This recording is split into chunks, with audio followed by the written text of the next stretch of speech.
Universidad de La Sabana. Quiero darle gracias al grupo de medicina interna, al grupo de interés de medicina interna por haberme prestado este espacio. Me parecía importante compartir este tema con ustedes en vista de la situación actual, y vengo a hablarles del rol que desempeñan las imágenes diagnósticas en el abordaje inicial, en el seguimiento de pacientes, ya sea como caso sospechoso o con diagnóstico oficial de COVID-19. Los objetivos de esta charla principalmente van dirigidos a exponer las recomendaciones de varias sociedades de radiología en el mundo con respecto al uso de las imágenes diagnósticas en COVID-19, haciendo énfasis en las indicaciones para realizar imágenes diagnósticas, establecer cuáles son las imágenes diagnósticas que se deben solicitar conforme al caso, conocer las medidas que se deben adaptar tanto en el departamento de radiología como en la unidad de cuidados intensivos, en urgencias y en el piso de hospitalización cuando se van a realizar imágenes diagnósticas en estos pacientes. Y por último, reconocer por lo menos los principales hallazgos imagenológicos más frecuentes y las implicaciones clínicas de los mismos. Para alcanzar esos objetivos, revisé el consenso de expertos con respecto al informe estructurado de los hallazgos tomográficos en COVID-19 de la Sociedad Norteamericana de Radiología, del Colegio Americano de Radiología y de la Sociedad de Radiología Torácica Americana. También revisé las recomendaciones de la Asociación Colombiana de Radiología para el transporte, realización de estudios, aislamiento de equipos, medidas de seguridad del personal e interpretación de imágenes diagnósticas durante la pandemia de COVID-19. Y por último, revisé la guía básica de indicaciones de prueba de imagen de infección en COVID-19 de la Sociedad Española de Radiología Médica. A modo de introducción, quiero empezar señalando que la importancia de las imágenes diagnósticas en COVID-19 parte del hecho de que la definición de caso sospechoso que estableció el consenso colombiano incluye la presencia del patrón radiológico típico que se ha identificado hasta el momento. También pues quiero aclarar que la evidencia en este momento es limitada y la información que tenemos disponible sigue estando basada en la experiencia de los países donde ha llegado la infección de manera más temprana. Y también dejar muy claro que realizar imágenes diagnósticas en casos sospechosos o incluso confirmados de COVID-19 conlleva un riesgo importante tanto para el personal de atención en salud como para otros pacientes. Entonces es importante que las imágenes no sean realizadas de manera indiscriminada, además por este motivo. También señalar que se ha reportado la presencia del patrón radiológico típico de COVID-19 como hallazgo incidental en pacientes en quienes se realizan imágenes diagnósticas por otros motivos, y que algunos pacientes cuyo cuadro clínico y patrón radiológico es compatible con COVID-19 incluso han tenido pruebas de PCR negativas, lo cual ha suscitado preguntas acerca de si hay errores en la toma de muestras, limitaciones en la sensibilidad y en la especificidad de la PCR, pues que son también aspectos que se deben considerar y tomar en cuenta. Precisamente por este motivo también es que se han encontrado discrepancias entre las recomendaciones de las sociedades de radiología que mencioné anteriormente. Sobre todo la española difiere un poco de a lo que sí se ha llegado a un consenso con las sociedades americanas y la colombiana. Y esto se debe principalmente a que los españoles fueron muy enfáticos en que ellos tuvieron un gran obstáculo o han tenido un gran obstáculo, que es la baja disponibilidad de pruebas de biología molecular en su medio. Y también que ellos reconocen la tasa considerable de falsos negativos de la PCR. El otro día, en un panel de expertos, el doctor Carlos Pérez, el jefe de infectología de la clínica Marley, mencionaba que es de más o menos el 15% la tasa de falsos negativos. Entonces, pues no es algo despreciable.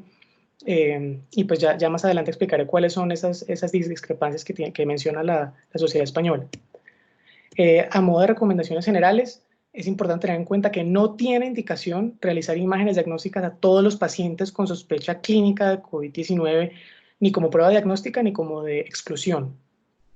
También que el diagnóstico de COVID-19 debe hacerse mediante una prueba de PCR. Eso es algo en lo que hay consenso, no solamente en las sociedades de radiología, sino también es una recomendación del CDC y la OMS. Y se debe evitar en la medida de lo posible el desplazamiento intrahospitalario de los pacientes con sospecha de diagnóstico confirmado de COVID-19. Por eso es que debemos acoplarnos a las recomendaciones que voy a dar más adelante.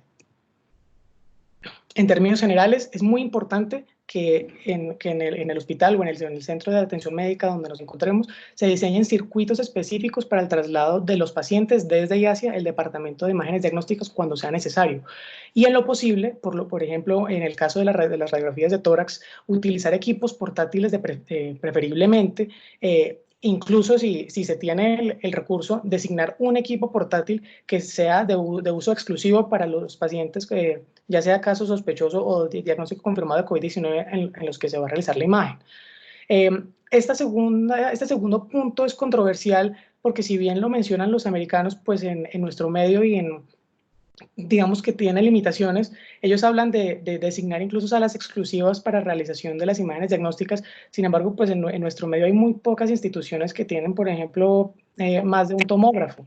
Entonces, pues realmente es complejo. Entonces, lo que se debe hacer en estos casos, y lo mencionaré en la siguiente diapositiva, es instaurar todo un protocolo de limpieza y de desinfección y de circulación coordinada para poder trasladar a los pacientes hasta el departamento de imágenes diagnósticas, que se pueda realizar el estudio, luego seguir el protocolo de limpieza y desinfección y que pueda seguirse utilizando la sala luego con otros pacientes no COVID.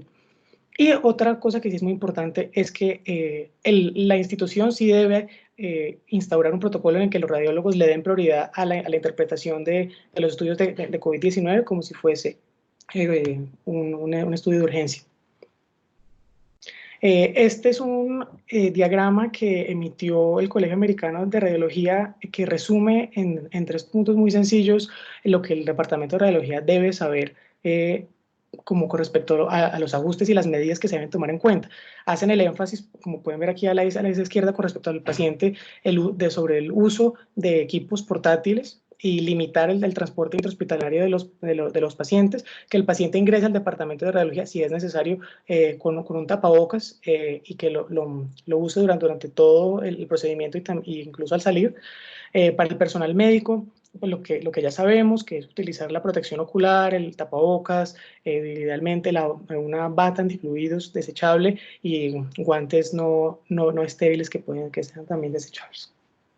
Y ya pues con respecto al establecimiento como tal, que en la institución se acoja un protocolo en el que se utilizan los agentes de desinfección que se hayan denominado efectivos para realizar antes y después de que el paciente de COVID sea llevado al departamento de imágenes diagnósticas, la desinfección tanto del tomógrafo como de las estaciones de trabajo de los tecnólogos, incluso de las salas de lecturas de los radiólogos, y si se van a utilizar equipos diferentes como de ultrasonido, pues proteger el transductor de ultrasonido con una manga, pues que sea luego desechable.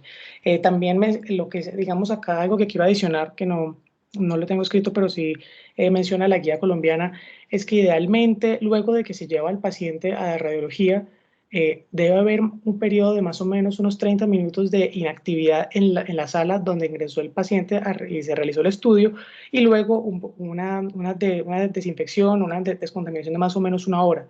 Luego de eso ya la sala podría, en términos generales, ser utilizada nuevamente para realizar estudios en pacientes no COVID. Bueno, y ahora sí ya, ¿cuáles serían entonces las indicaciones de realizar imágenes diagnósticas en COVID-19? Entonces empecemos con la radiografía de tórax. Con respecto a esto hay un consenso realmente uniforme.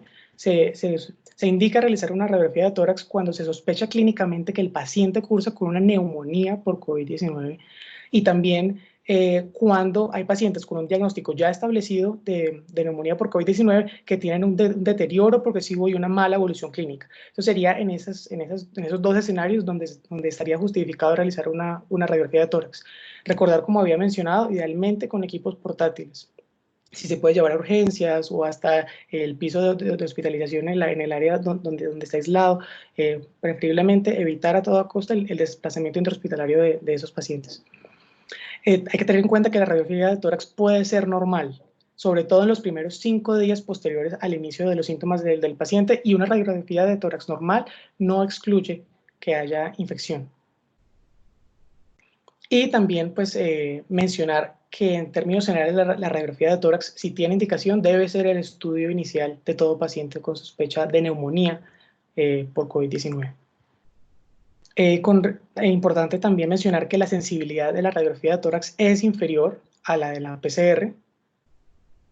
Y ya con respecto a los hallazgos imagenológicos típicos en la radiografía de tórax, vamos a encontrar, luego lo mostraré en casos, pero en general son opacidades parenquimatosas, ya sea en vidrio esmerilado o un patrón alveolar sugestivo de consolidación, presentes de manera bilateral en la mayoría de los casos, de distribución periférica y con cierto predominio basal.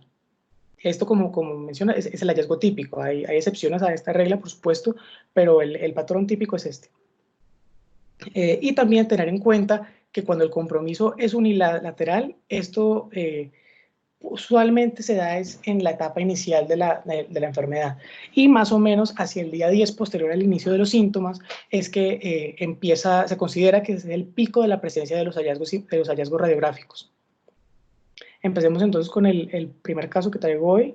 Este es un paciente de 55 años que llevaba 6 días con fiebre, dificultad respiratoria progresiva, y al inicio, cuando ingresó al hospital, en un hemograma le documentaron linfopenia, se consideró como un caso sospechoso de COVID-19, tenía un cuadro clínico compatible con neumonía y por eso solicitaron esta radiografía de tórax. Entonces, pues lo que estamos viendo es una proyección anteroposterior, fue tomada con un equipo portátil, adecuadamente inspirada, expuesta y con una rotación mínima. Si pueden ver con las flechas, estoy señalando, son opacidades alveolares, sugestivas de consolidación, están presentes de manera bilateral en la zona media del campo pulmonar derecho y en la zona media e inferior del campo pulmonar izquierdo vemos ese predominio basal e izquierdo en este caso, por ejemplo. Voy a pasar al siguiente. Este es un paciente masculino de 55 años, consulta al servicio de urgencias por un cuadro de 5 días de evolución consistente en tos seca, fiebre y disnea progresiva. Al ingreso también documentaron linfopenia y consideran que el paciente es un caso sospechoso de COVID-19 con un cuadro compatible con neumonía, por lo cual solicitan esta radiografía. Vemos, es un estudio está adecuadamente inspirado, está adecuadamente expuesto y no rotada. Lo que estamos observando son opacidades alveolares sugestivas de consolidación de manera bilateral en ambos campos pulmonares. En el campo pulmonar, lo vemos en el derecho y en el izquierdo, vemos un predominio izquierdo, y lo que llama la atención en este caso con respecto al anterior es que aquí sí vemos esa distribución periférica que me mencionaba en los hallazgos típicos. Este es un caso en el que la enfermedad tiene un curso mucho más avanzado. Este es un paciente de 75 años de edad con un diagnóstico ya establecido, con un PCR de COVID-19, tuvo un rápido deterioro clínico que lo llevó a requerir ventilación mecánica y manejo en unidad de cuidados intensivos, donde decidieron tomar esta radiografía de tórax para verificar la adecuada posición de un catéter venoso central. Esta es una proyección anteroposterior tomada con equipo portátil, está adecuadamente inspirada y expuesta y tiene algo de rotación a la derecha. En la radiografía vemos que el paciente tiene electrodos de monitorización, tiene el tubo orotraqueal y un catéter venoso central yugular derecho. Y en los campos pulmonares estamos viendo, bueno, las flechas negras apuntan hacia el broncograma aéreo y con los círculos estamos viendo opacidades alveolares sugestivas de consolidación, son bilaterales. Aquí, como pueden ver, la distribución ya es difusa porque la enfermedad ya ha tomado un curso, o sea, este paciente tuvo un deterioro clínico progresivo, incluso la información clínica adicional pues que tenía este caso nos decía que ya el paciente había entrado en un síndrome de distrés respiratorio agudo, y pues muchas veces lo que sucede entonces es que empezamos a ver en respuesta, como consecuencia de la respuesta inflamatoria, un edema pulmonar por la permeabilidad capilar, por aumento de la permeabilidad capilar. Entonces este sería el tercer caso. Bueno, y ya con respecto a la tomografía computarizada, entonces, ¿cuándo la realizamos? Entonces, las principales indicaciones son cuando la radiografía de tórax sea normal o los hallazgos sean inespecíficos y persista la sospecha clínica de neumonía por COVID-19, es decir, cuando estemos ante una discrepancia clínico-radiológica, cuando tengamos sospecha de complicaciones asociadas a una neumonía por COVID-19, y cuando consideremos que hay diagnósticos alternativos en los cuales realizar una tomografía nos podría dar información que tuviese utilidad y que o impacto sobre la conducta clínica que se va a seguir a continuación. Se recomienda entonces que sea una tomografía computarizada de tórax sin contraste. La razón para esto, lo decía el doctor Jorge Carrillo, uno de los grandes radiólogos de tórax de aquí de Colombia, en un panel de expertos de hace un par de días. Él decía que el contraste lo que puede hacer es enmascararnos el patrón empedrado, que ya lo voy a explicar más adelante, que es uno de los hallazgos más frecuentes o hace parte del patrón tomográfico clásico. Entonces que por eso idealmente no realizarla con contraste, y además porque el contraste pues, nos trae algunas ventajas como en cuanto a la visualización del mediastino, pero el patrón tomográfico de COVID no suele comprometer mucho el mediastino, entonces no nos da mucha información acá administrar contraste, a menos que estemos pensando en complicaciones asociadas a la neumonía. Y en algunas instituciones están haciendo el protocolo de TAC de tórax de alta resolución, pero en general la Sociedad Americana recomienda cortes de entre 0.6 y 1.5 milímetros. Y al igual que la radiografía, un TAC de tórax normal en la etapa inicial de la enfermedad no nos excluye la presencia de la infección. Bueno, como les había mencionado anteriormente, hay discrepancias.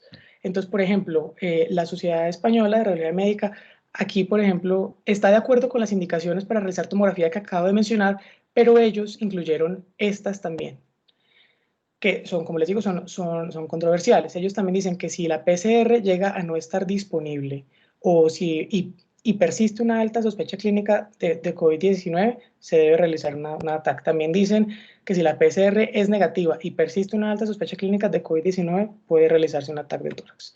Y por último, cuando tenemos un paciente que está en condición grave, que va a requerir unidad de cuidados intensivos, y usted tiene la sospecha clínica de COVID-19 y se debe tomar rápidamente una decisión de si situar o no en una UCI convencional o en una UCI de aislamiento. Lo traigo es porque me parece valiosa la experiencia que han tenido los españoles haciéndole frente a la pandemia, porque ellos mencionan mucho que como obstáculo tuvieron la baja disponibilidad de las pruebas de biología molecular, y pues que además a ellos les parecía significativa la tasa de falsos negativos. Entonces pues me quería traerlo, a pesar de que la sociedad colombiana pues no incluye estas recomendaciones, pues quería de todas formas mencionarlas. La TAC de tórax, sin embargo, sí es la técnica de imagen con mayor sensibilidad y especificidad en el estudio de COVID-19. Los estudios retrospectivos que tenemos disponibles hasta ahora reportan una sensibilidad más o menos entre el 60 y el 98% y una especificidad entre el 25 y el 53%. Una serie de casos en China que incluyó 1.014 pacientes que eventualmente desarrollaron COVID-19, reportaba que de estos 1.014 pacientes el 59% tuvo PCR positivo, mientras que el 88% tenía hallazgos tomográficos compatibles con la entidad. Entonces, pues es un dato que habla muy bien de la sensibilidad que tiene la TAC en esta entidad.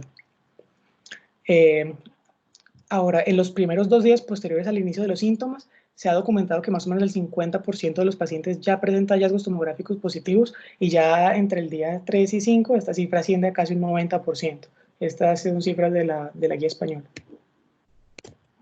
Y ya con respecto a los hallazgos imagenológicos típicos en la TAC, hay un consenso uniforme con respecto a que son estos. Este es el patrón tomográfico clásico o altamente probable.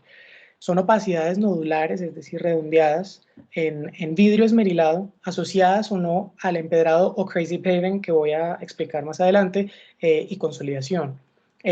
Distribuidas bilateralmente, de localización subpleural, es decir, muy periférica, con un cierto predominio basal y posterior. Sin embargo, en las etapas avanzadas de la enfermedad, estos hallazgos pues, pueden ser incluso difusos, como lo mostraré en los casos aquí más adelante. Y en algunos casos se veía además ingurgitación de la vasculatura subsegmentaria.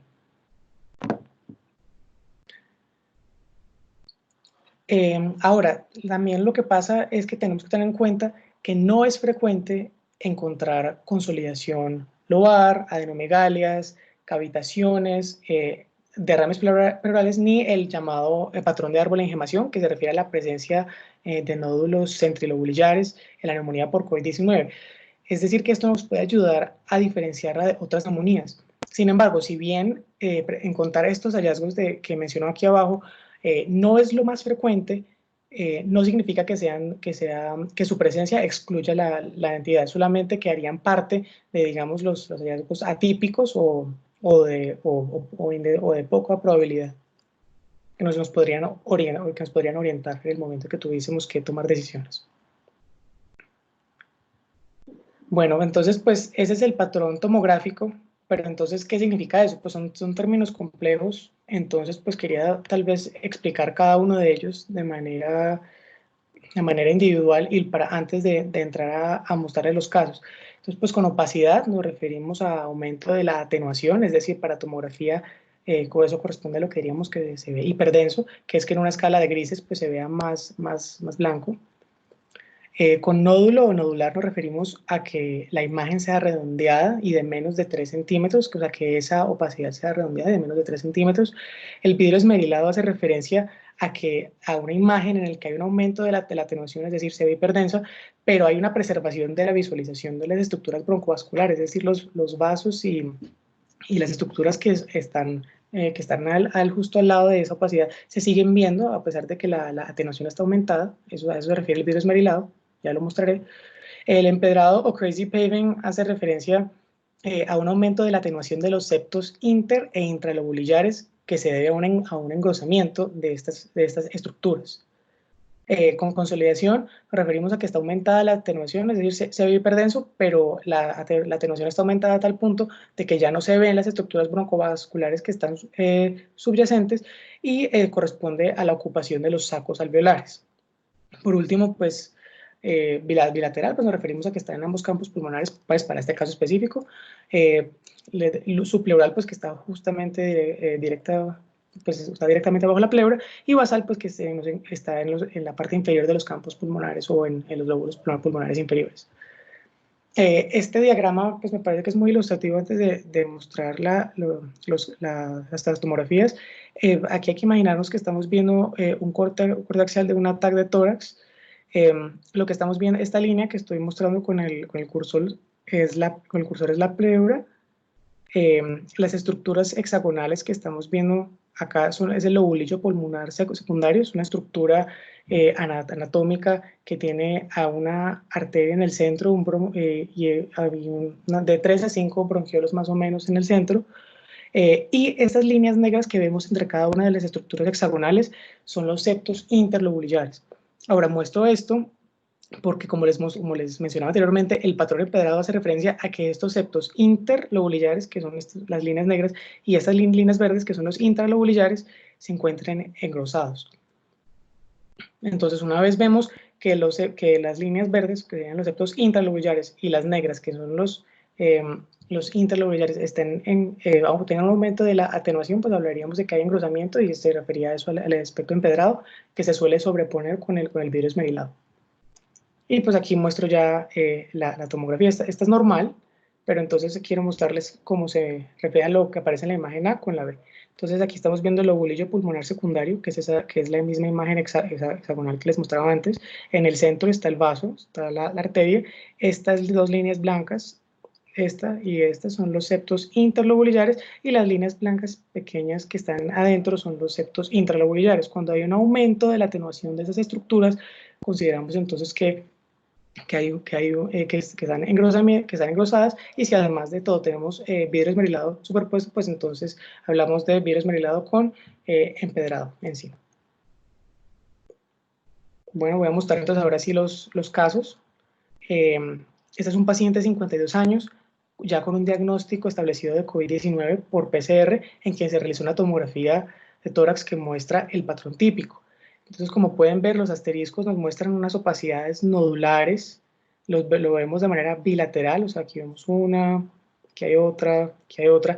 Vemos que la localización no solamente es bilateral, sino que además hay un predominio por la periferia. Miren, por ejemplo, aquí en el A, en el B, y acá incluso vemos también que lo vemos sobre todo en bases. Entonces, se respeta ese predominio basal y posterior. El vidrio esmerilado entonces se ve así, como pueden ver, es Es un aumento de la atenuación, pero que no nos borra completamente las estructuras vasculares que están al lado. Y cuando el vidrio esmerilado se nos sobrepone con el engrosamiento de los septos, pues entonces consideramos que además hay un empedrado. Entonces, esta imagen nos está mostrando el patrón topográfico clásico típico. Este caso también es un patrón típico. Aquí lo que traigo adicionalmente, la imagen D es un corte coronal, porque me parecía que aquí se ve muy claramente ese predominio de las opacidades por una localización basal y posterior. Este es un paciente de 77 años con una PCR positiva para COVID-19, en quien se realizó un ataque de tórax que muestra el patrón típico. Vemos las opacidades nodulares, bilaterales, vemos el vidrio esmerilado, de localización subpleural y de predominio basal y posterior. Y en esta imagen me parecía interesante porque vemos, es un paciente de 29 años con una PCR positiva para COVID-19, en quien se realizó un ataque de tórax que muestra el patrón típico, pero aquí ya estamos viendo, adicionalmente, aquí ya vemos que no predomina el vidrio esmerilado, sino que vemos son francas consolidaciones. Y vemos aquí la imagen de, que es un corte sagital, vemos que la atenuación de estas opacidades es mayor a la del vidrio esmerilado que habíamos visto en los primeros dos casos.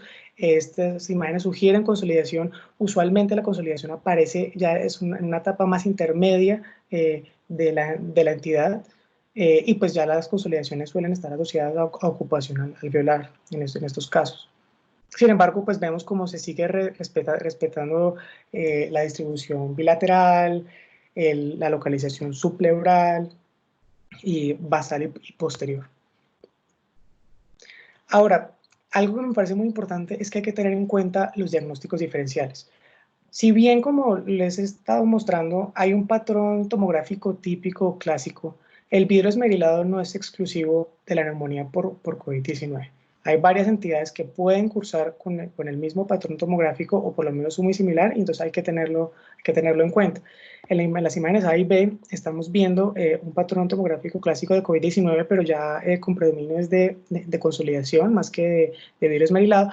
Pero miren, por ejemplo, cómo se ve una neumonía por influenza A en la imagen D.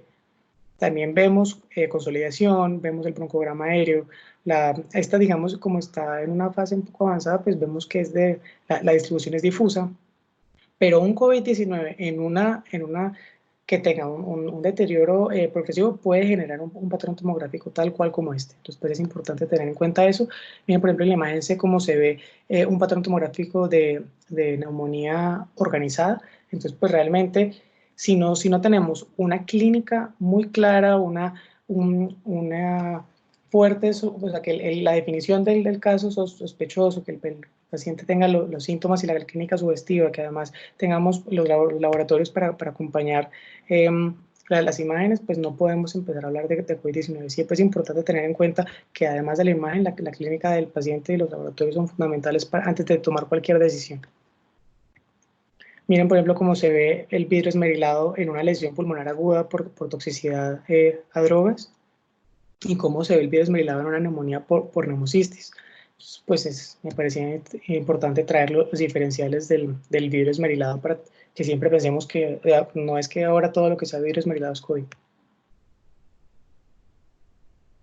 Y también, como mencioné, una de las indicaciones más importantes de la tomografía en estos pacientes es la presencia o la sospecha clínica al menos de complicaciones, y también la posibilidad de que haya una coinfección. Entonces, lo que estamos viendo en las imágenes A y B es un paciente con una PCR positiva para COVID-19, estaba el diagnóstico establecido, que evidenciaba una consolidación de distribución segmentaria y no asociada a opacidades en vidrio esmerilado que no son compatibles con el patrón típico y sugieren otro proceso infeccioso secundario. Después es importante tener en cuenta que si bien este paciente tiene el diagnóstico establecido por una prueba de biología molecular, pues desafortunadamente este paciente tiene un patrón tomográfico atípico, pero eso no significa que entonces no tenga COVID-19. Entonces ahí la importancia de los laboratorios.